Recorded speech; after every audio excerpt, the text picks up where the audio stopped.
The lights inside the exhibition hall at La Rural were blinding, but looking down at the hardwood floor was the only way to keep from spinning. 50,000 spectators packed the stands, their voices rising through a dense cloud of cigarette smoke that hung thick in the humid Buenos Aires air.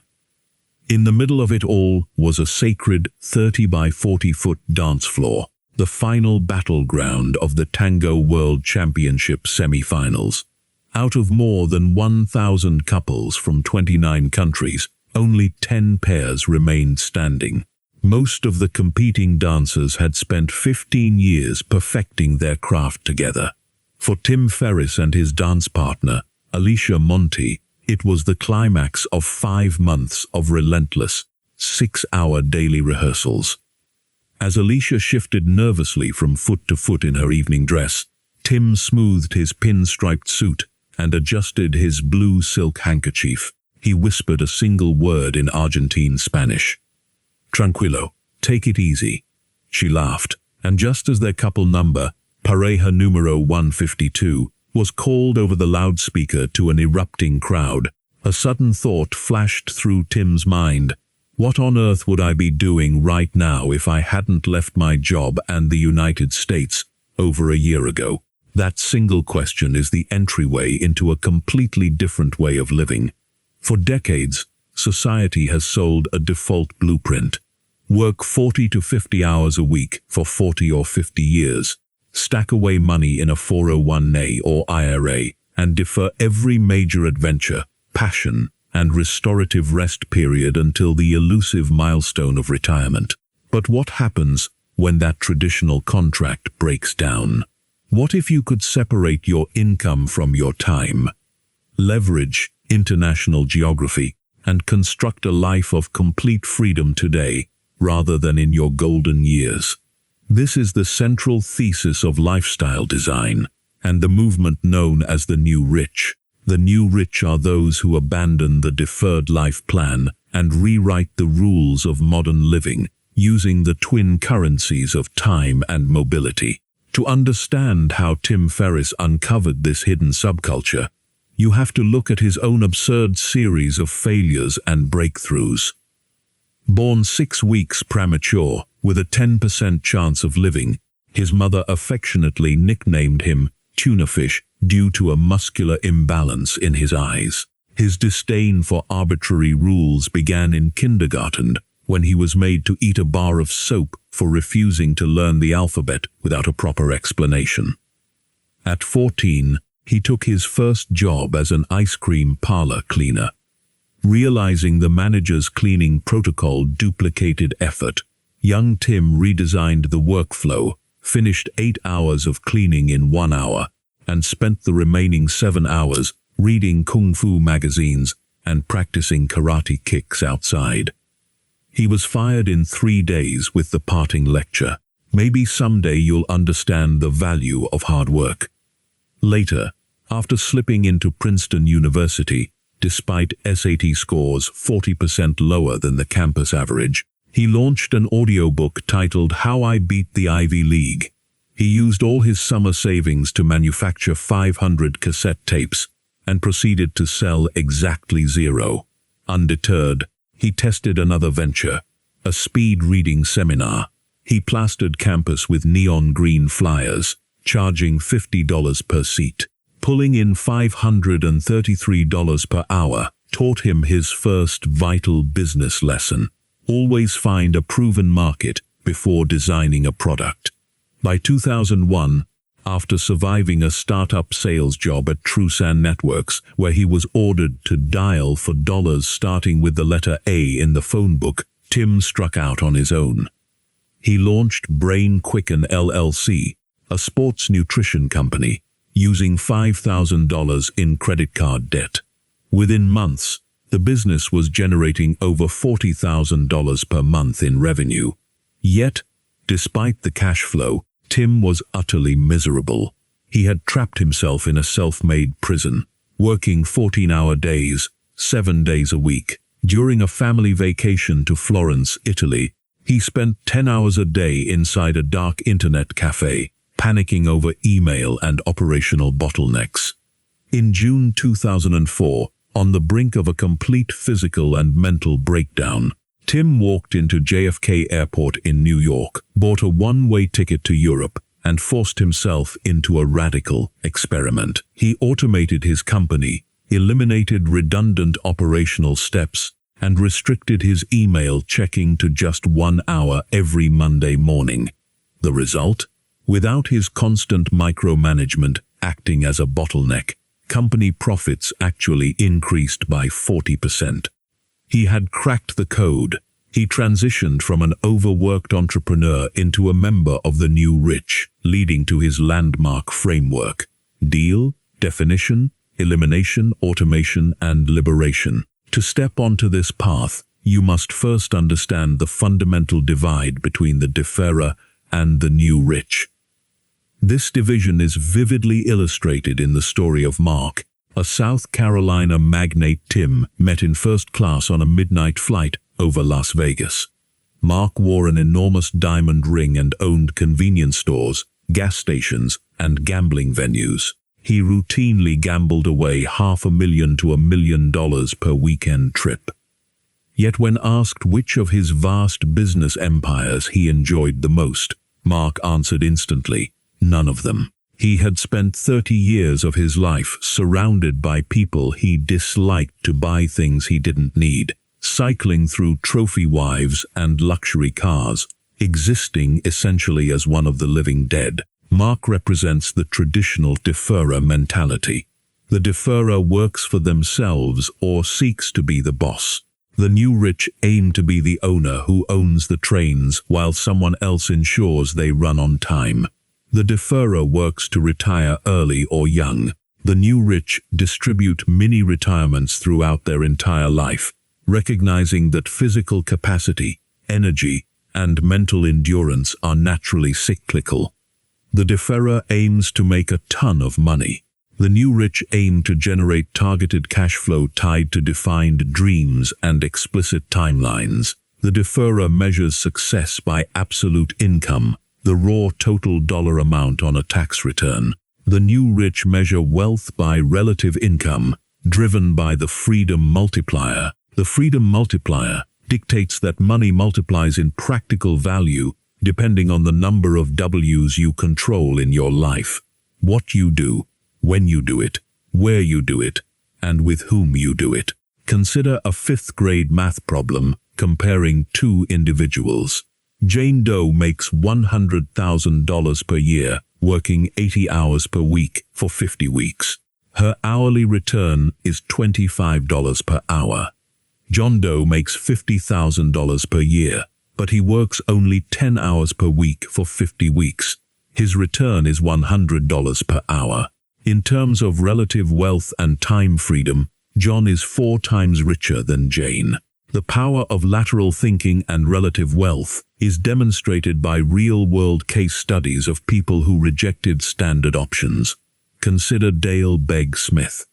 Born in Canada, D.E.A.L started an internet-based IT business at age 13 with his 15-year-old brother Jason to fund his dream of competitive mogul skiing. When Canadian national coaches complained that D.E.A.L was spending too much time on his business instead of training, D.E.A.L refused to settle for an either-or choice.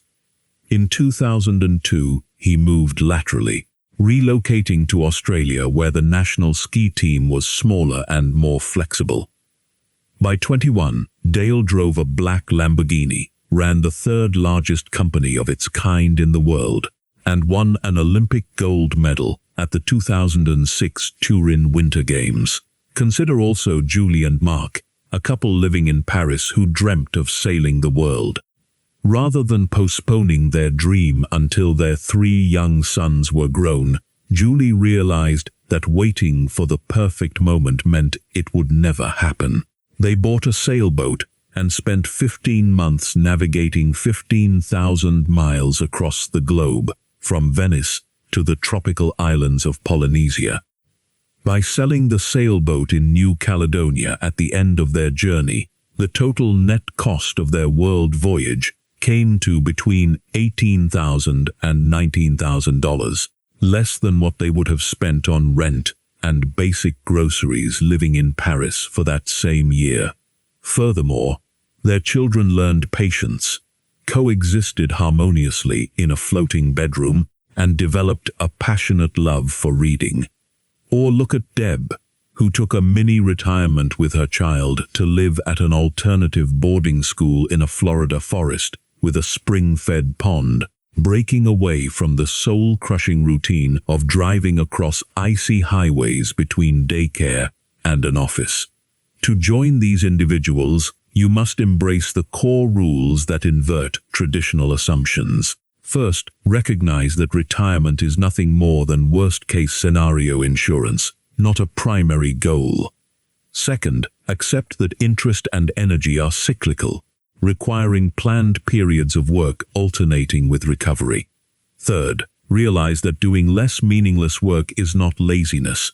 Focus on being productive rather than busy. Fourth, understand that the timing is never right. Someday is a disease that takes your dreams to the grave. Fifth, learn to ask for forgiveness rather than permission. If an action won't cause irreparable harm, try it first and justify it later. Because people often deny permissions emotionally, but accept results after the fact.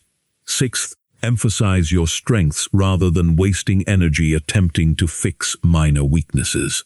Seventh, recognize that things in excess become their opposite. Free time without purpose becomes toxic idle time.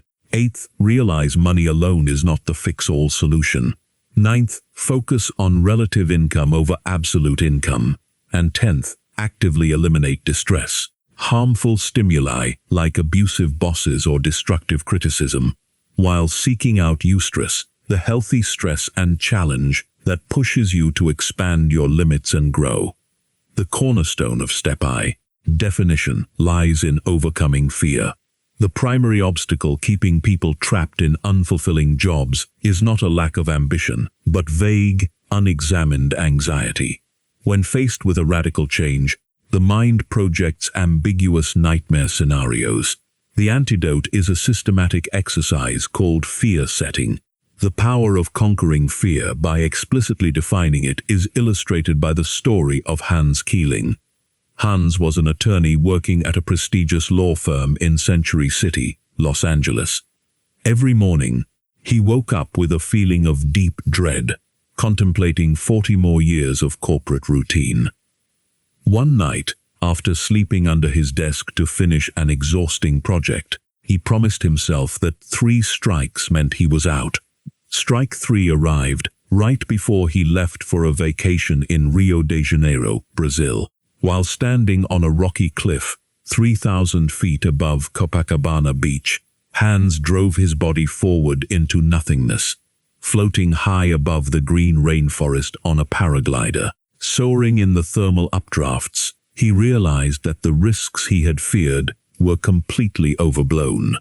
On Monday morning, he returned to Century City and handed in his 3-week notice. He relocated to Florianopolis, Brazil, founded a premier surf adventure company named Nexus Surf, met his dream partner Tatiana, and built a life of total freedom. He realized he could always pick up his legal career where he left off if necessary, but returning to that prison was the last thing on his mind.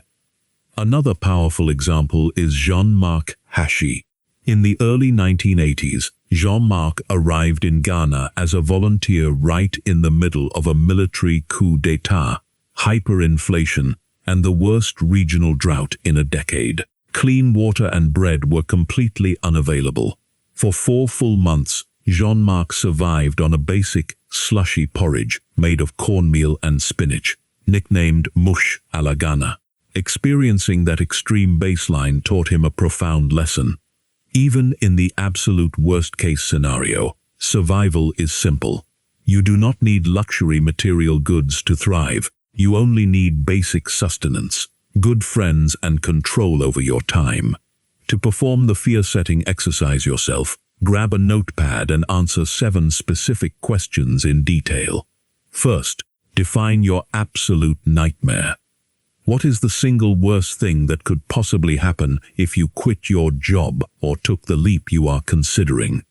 Envision it in vivid detail. On a scale of 1 to 10, what would the actual impact be? And is it truly permanent?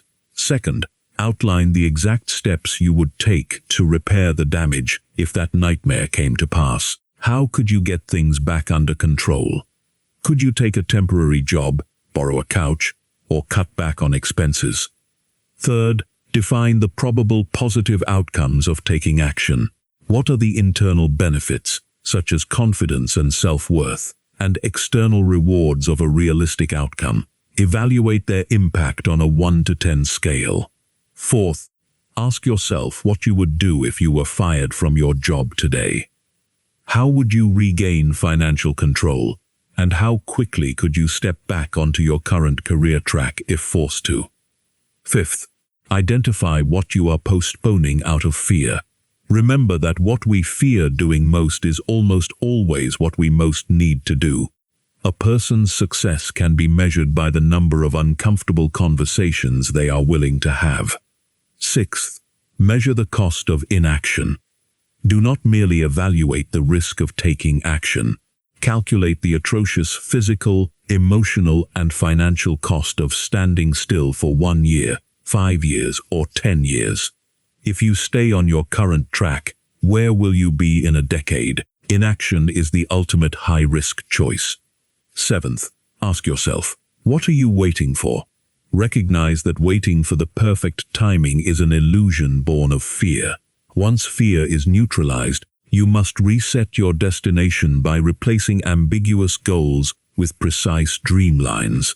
Most people state that they want happiness, but happiness is an imprecise term easily bought with a bottle of wine.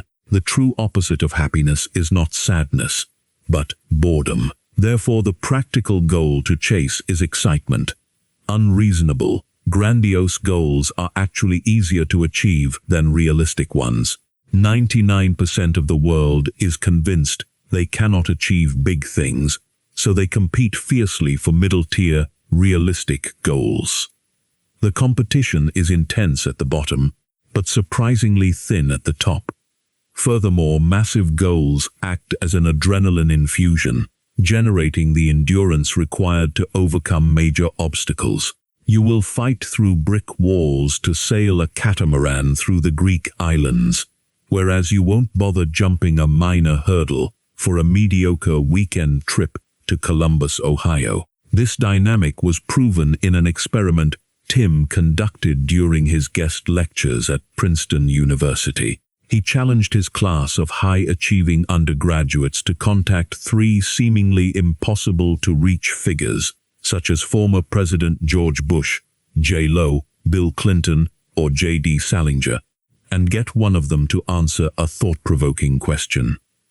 The prize was a round-trip plane ticket, anywhere in the world.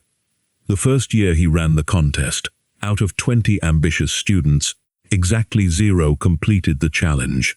Every single student assumed their peers would outdo them, so no one submitted an entry.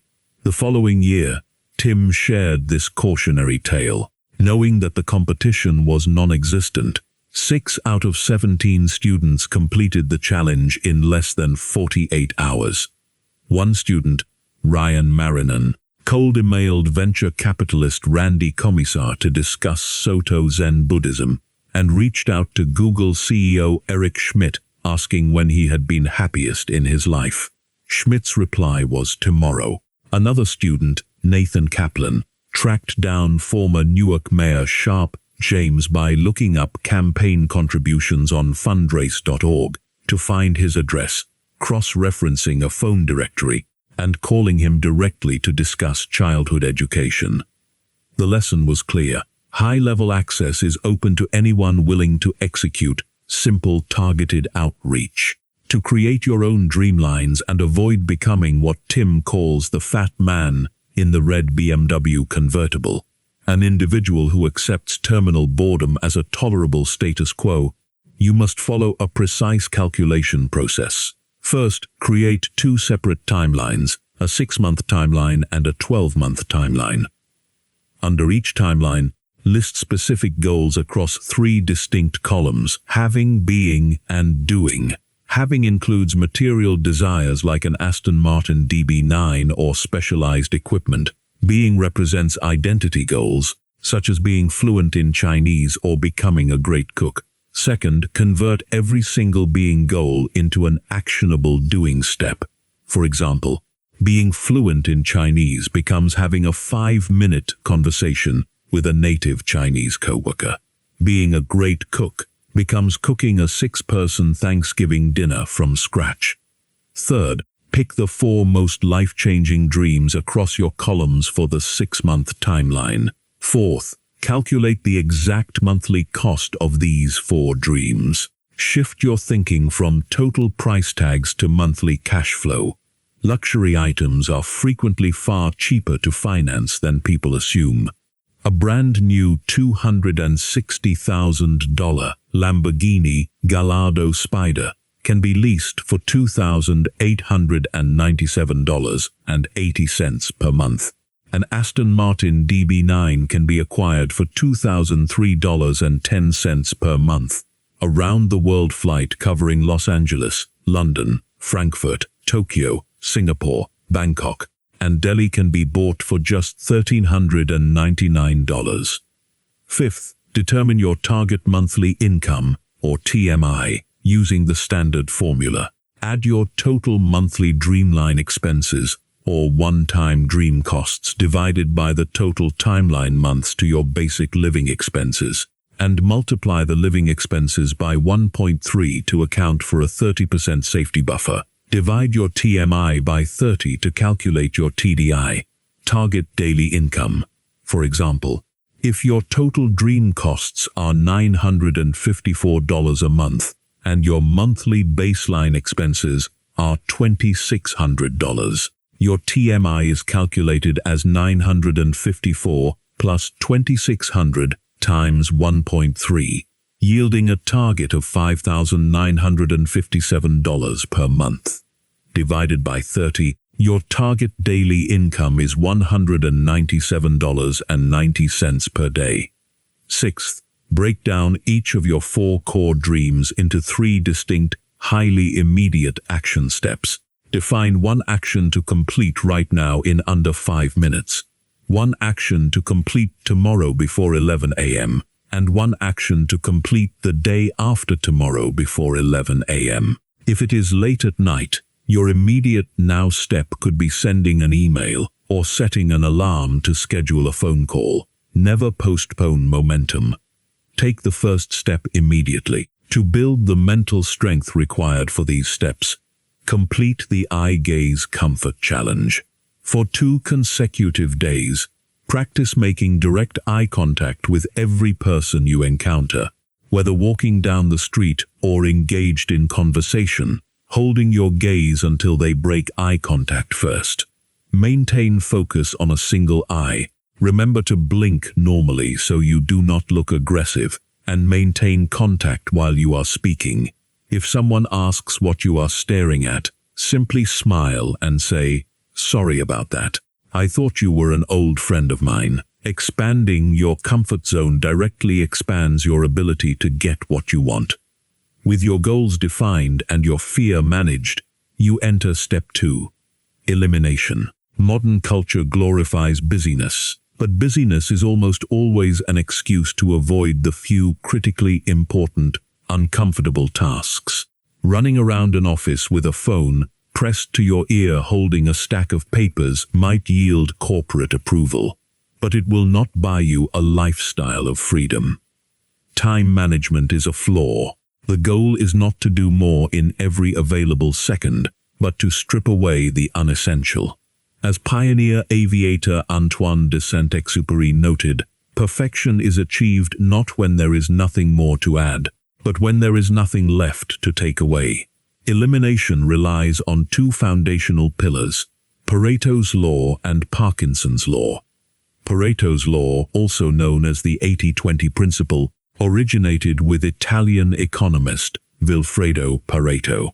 He observed that 80% of the pea pods in his garden produced 20% of the peas, and that 80% of the land in Italy was owned by 20% of the population. Applied to business and life, 80% of your outputs, revenues, and results stem from 20% of your inputs, efforts, and customers. Conversely, 80% of your stress, interruptions, and wasted time stem from 20% of troublesome sources. To apply the 80-20 rule, relentlessly ask yourself two questions. Which 20% of sources are causing 80% of my problems and unhappiness? And which 20% of sources are producing 80% of my desired outcomes and financial returns? Eliminate the non-productive clients, tasks, and relationships while doubling down exclusively on the high-yield 20%. Parkinson's law states that a task will expand in perceived complexity and importance to fill the exact time allotted for its completion. If you are given 24 hours to finish a project, the intensity of focus forces you to execute only the core essentials. If you are given 3 weeks for the same task, you will spend weeks fussing over minor details and administrative filler. The new rich combine Pareto's law and Parkinson's law into a unified operating principle. Limit tasks to the important few to shorten work time, and shorten work time to limit tasks to the important few. Implementing elimination requires a strict low-information diet. Most information consumed daily is irrelevant, negative, and completely outside your sphere of influence. Cultivate selective ignorance. Stop reading daily newspapers. Turn off 24-hour news programs. Avoid mindless web browsing, and eliminate filler books. If an event is truly historic, people will mention it to you within hours. Freeing your mind from information overload creates the mental bandwidth required to execute high-value work. Next, eliminate operational interruptions. Interruptions come in 3 forms: time wasters like casual greetings and trivial chatter, time consumers like meetings and email processing, and operational bottlenecks where others require your direct approval to proceed. To kill email addiction, stop checking your inbox constantly. Batch your email reading and responding to twice a day, once at 11 a.m. and once at 4 p.m. 11 a.m. ensures you have already completed your primary proactive task for the day, while 4 p.m. allows you to clean up pending items before the end of the workday. Set an automated autoresponder explaining that due to high workload, you are checking email only twice daily to ensure maximum productivity, and provide a phone number for urgent emergencies. For meetings, follow a strict policy. Never hold a meeting without a clear, predefined written agenda. If someone asks to meet, insist on knowing the exact topic and objective beforehand. Request that the issue be handled via email or concise phone call instead. If a meeting is unavoidable, set a strict end time in advance. Arrive with your position prepared. State your time boundary clearly. Drive the discussion directly to the resolution and leave as soon as the core objective is reached. To eliminate administrative bottlenecks, empower others to act independently using predefined spending limits. Grant employees, freelancers, and service partners the absolute authority to resolve customer service issues and operational problems on their own, as long as the cost to fix the issue falls under a specific threshold, such as $100. When people no longer need to wait for your sign-off on minor fixes, operational delays disappear, customer satisfaction rises, and your personal presence becomes unnecessary. With Step I definition setting your goals and Step 2 elimination freeing your schedule, you enter Step 3, automation. The goal of automation is to build a self-sustaining infrastructure that generates cash flow without requiring your physical presence, a system called an income muse. Automation relies heavily on geographic arbitrage and delegate management. Outsource everything you can to specialized virtual assistants. Hiring a VA in locations like India or the Philippines allows you to leverage currency conversion rates and lower living costs, securing talented professionals for a fraction of Western hourly rates. Outsourcing is not merely about delegating work. It is an exercise in command and system architecture. Before delegating any task, ensure it has been thoroughly streamlined through elimination. Never outsource a task that can be eliminated. Delegating inefficient or unnecessary work simply accelerates chaos. Provide clear, unambiguous instructions, define exact timelines, and implement non-decision rules where assistants are required to make independent judgments within pre-approved parameters. To construct an income muse, follow a 3-stage validation framework. First, locate a targeted niche market. Do not design a product first and then search for buyers. Instead, identify an accessible, highly specific group of consumers with clear pain points and higher than average disposable income, such as amateur dog agility trainers, specialized medical professionals, or martial arts enthusiasts. Second, brainstorm or license a product for that market. High-margin physical products, such as specialized dietary supplements, instructional media, or technical tools, work best. The product should carry a retail price point between $50 and $200. Pricing below $50 yields margins too thin to cover advertising costs, while pricing above $200 introduces customer hesitation that requires high-touch sales intervention. Third, test your product concept before manufacturing or buying inventory. Build a concise, professional, single-product sales page. Run targeted search engine ads or social campaigns to drive real traffic to the page. Include a Buy Now button that routes users to an order page. If a customer clicks to purchase, display a notice stating that the item is currently back-ordered or in production. Capture their contact details and do not charge their card. If your conversion metrics show that sales exceed your cost per customer acquisition, you have validated demand. Only then do you place an initial manufacturing order. Once your product is validated and selling, implement management by absence. Outsource order fulfillment, credit card processing, inventory storage, and customer support to established third-party fulfillment houses. Ensure that all service providers communicate directly with one another, rather than routing issues through you. Your role shifts from operating the machine to simply reviewing weekly reporting statements. Finally, you reach Step R, Liberation. Liberation is the mobile manifesto for a globally untethered life. It is not about cheap backpacker travel. It is about permanently breaking the geographic bonds that tie you to a single location. If you are an employee, implement the Liberation Framework via a structured negotiation sequence to transition your job into a fully remote arrangement. First, establish leverage.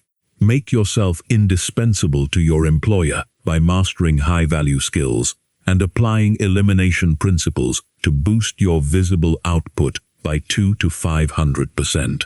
Second, request a temporary trial run. Do not ask for a permanent work-from-home policy immediately. Propose a small risk-free experiment, working remotely for 2 days, say Tuesday and Thursday, for a period of 2 weeks. Emphasize that you will use this trial to work without office distractions, promising a measurable increase in specific key deliverables. Third, during your remote trial, double your measurable productivity. Make it overwhelmingly obvious to management that your output off-site far exceeds your work in the office cubicle. Fourth, present a formal business proposal, showing the clear financial and operational advantages of remote work for the company. Transition the conversation from a 2-day experiment to a 4-day remote schedule, and ultimately to full location independence. Once location freedom is secured, replace the standard deferred life retirement plan with mini retirements. A mini retirement involves relocating to a single destination for 1 to 6 months, immersing yourself fully in the local culture, language, and environment before moving on or returning to focused work projects. By taking advantage of geographic arbitrage, earning in a strong currency while spending in a region with lower living costs, living in tropical paradises or cultural capitals like Buenos Aires, Thailand, or Southern Europe frequently costs significantly less than paying rent and living expenses in cities like New York, San Francisco, or Paris. When work is removed as an all-consuming excuse to avoid larger questions, a psychological vacuum often emerges. The new rich fill this void, not with endless leisure or passive watching, but with continuous growth, deep learning, service, and meaningful contribution. Life design is not an embrace of idleness. It is the freedom to spend your finite energy on what matters most. To put this roadmap into immediate practice, apply these fundamental takeaways starting today. First, run the fear-setting framework on paper. Write down your worst-case nightmare for the career or lifestyle change you have been postponing. Define the exact steps to repair the damage. Calculate the cost of standing still for 1 year, 5 years, and 10 years, and make the uncomfortable choice you've been avoiding.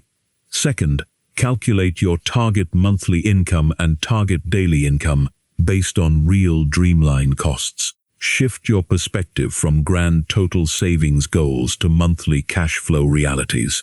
Pick 4 core 6-month goals across having, being, and doing. Map out the precise financial requirements, and execute one simple 5-minute action step right now. Third, apply the 80-20 rule to your daily schedule. Identify the 20% of input driving 80% of your desired output, along with the top 20% of inputs causing your stress and wasted hours. Cut out the non-essential tasks. Stop reading filler media. Batch your email checks to 11 a.m. and 4 p.m. and require clear written agendas for any meeting.